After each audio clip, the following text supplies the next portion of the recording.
Welcome back to another exciting episode of Can It Take a K26? The show where we take a variety of blasters and see if they can be upgraded with a K26 spring. I am your host, Captain Xavier, and today we're going to be looking at a number of comic book character-themed blasters. One from DC, one from Marvel, just to cover all my bases. Starting with the BoomCo DC Comics Batman vs. Superman Gauntlet Grip Wonder Woman Shield, which is just an unnecessary, complicated name. But this is one of the cooler blasters I think I've ever been sent. A fan sent me a pair of them, and I wish he didn't want one of them back, because I would do wonderful, dirty things if I had both of them.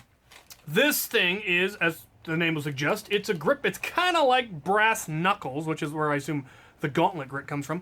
It fires a single BoomCo dart right out of the middle, and it primes by pushing that in, which is just the neatest way of priming anything. Rather than having to hook something and pull it, or get your fingers around something and pull it, you just slam it, or slam it against yourself, or slam it against a tree, slam it against the ground.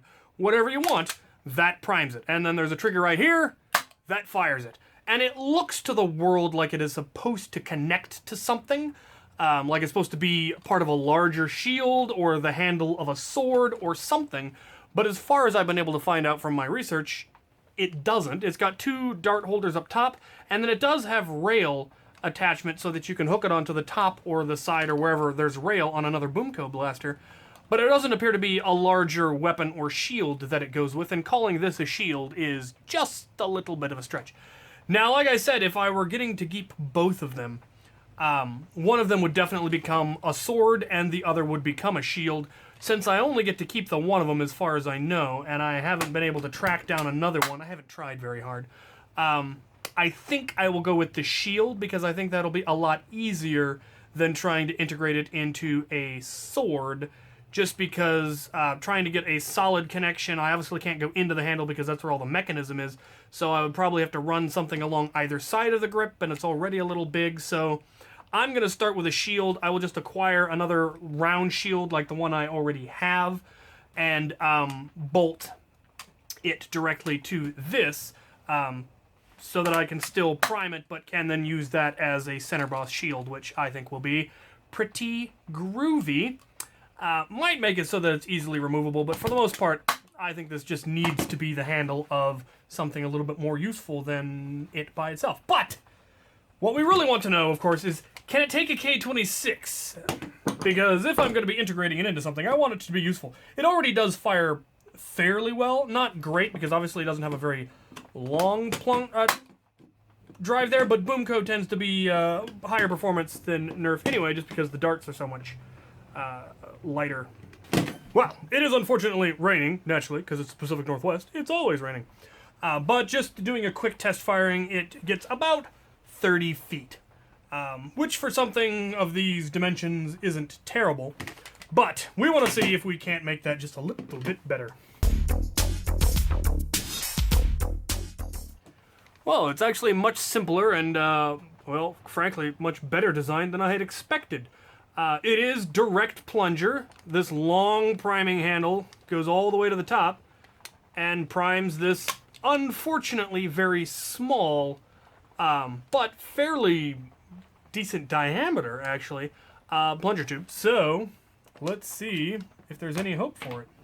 So unfortunately, I'm gonna have to go ahead and say no, because when the stock spring is compressed, there is no additional compression, and the stock spring is roughly the same frequency but a smaller wire than K26, which means we're not gonna get enough compression with K26 to be able to get it to catch. And the catch mechanism isn't the weakest I've seen, but it's definitely also not the strongest, and I'm not sure I would trust it.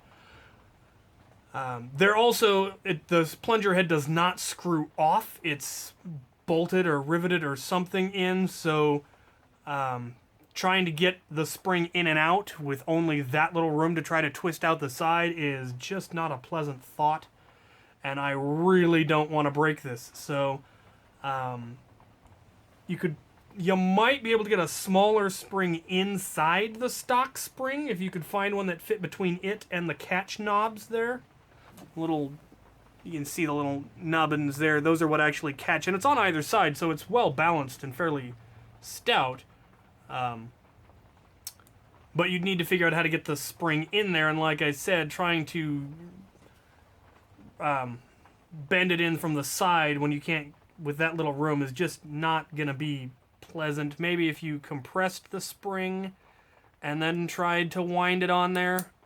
But like I said, I don't want to muck this up because I only have the one of them to work with. And quite frankly, 30 feet firing out of the front of my shield is acceptable to me because I just want it as a last-ditch shot before I move into melee. And 30 feet is more than enough for that purpose. So I am going to take the route that doesn't end up breaking the rare and fascinating blaster and call it a no.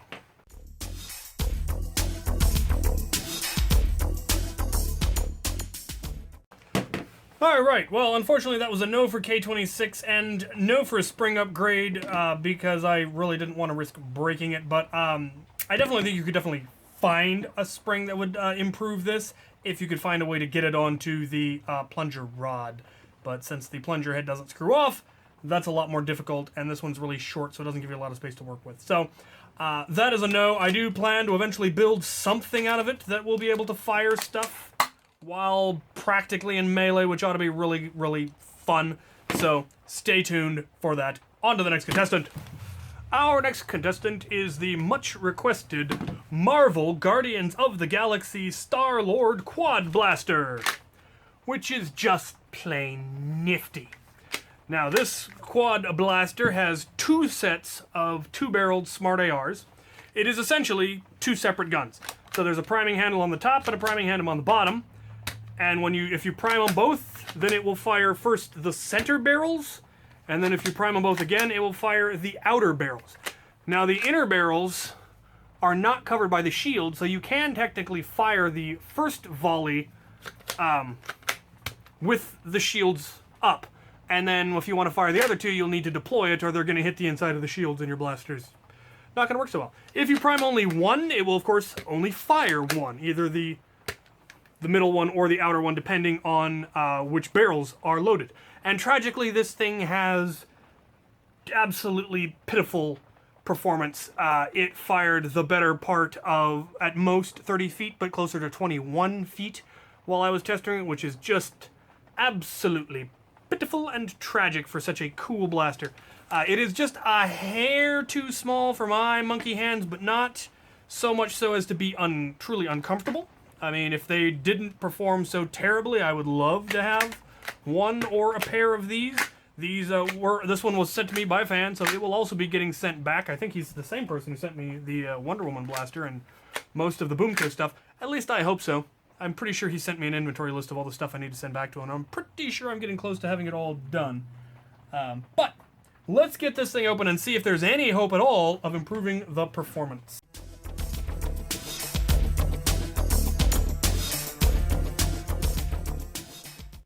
Okay, so thankfully the barrel caps were screwed on and not solvent welded on.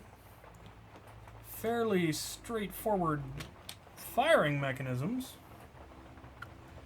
Downside, they do have offset plunger heads. Oh, that's no gravy. K26 would technically fit, but there's no way it's going to fit into that plunger head. The plunger head does screw off, so that's something. But we don't need to, because the back cap comes off just fine. Yeah, K26 is never going to fit into that plunger head, but this is a very high-frequency spring, so we might be able to get a thicker spring with a looser frequency.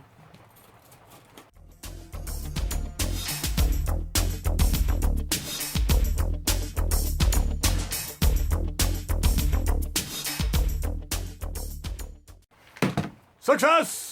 I have effectively doubled the range. Before it was barely getting 20-25 feet. It will now get the full 35 from my backyard. I can hit the wall, which means the range is at least 40-45 feet. But effectively 35 I would estimate, which isn't bad for a sidearm. Still isn't great, but given what we were had to work with. There's not a whole lot you can do. One downside to this particular blaster is it's actually somewhat difficult to prime. There's not a whole lot to grip. You can hook your finger above these two notches, but that still doesn't give you a lot. Some kind of a ring or something might be more effective. It also doesn't help that I have not seen a blaster with this much internal lubricant since the Wind Attack 8. My hands are absolutely, nasty. Gonna have to wash them. But it is a distinctly more difficult prime now, but it is also a distinctly more powerful blaster now. It is particularly difficult to prime them, I think, when the shields are up, but you can still get your hands in there. But yeah, with those modifications, it is now at least half viable. Still not great, but for how cool it is, I could live with that. It would be okay for an indoor war at that point when you're at really close ranges.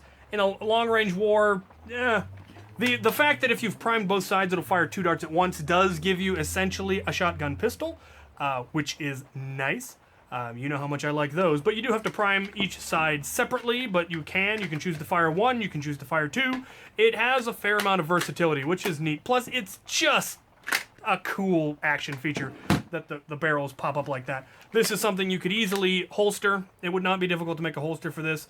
You could holster just one section of the barrel, you could holster both sections, but it would not be difficult to make thigh holsters for something like this, be able to pull it out, fire it.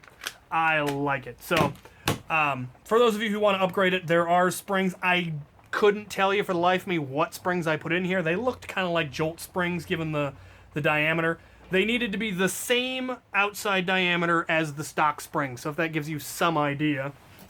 The stock spring is approximately 3/4 of an inch outside diameter.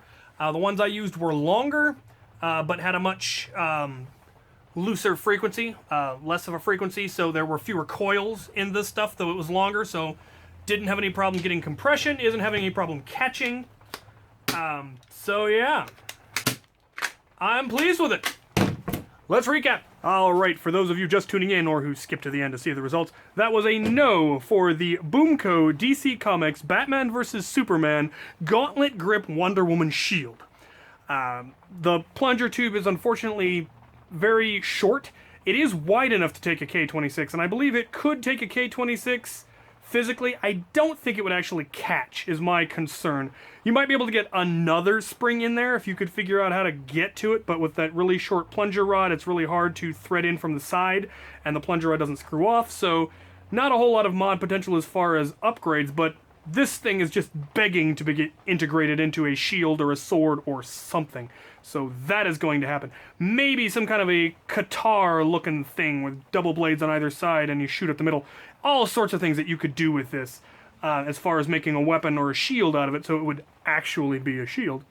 But not much you can do for a performance upgrade. But it does already shoot a good 35, 40 feet flat firing BoomCo dart. So it's not terrible performance, especially if you're planning to use it to augment a melee weapon.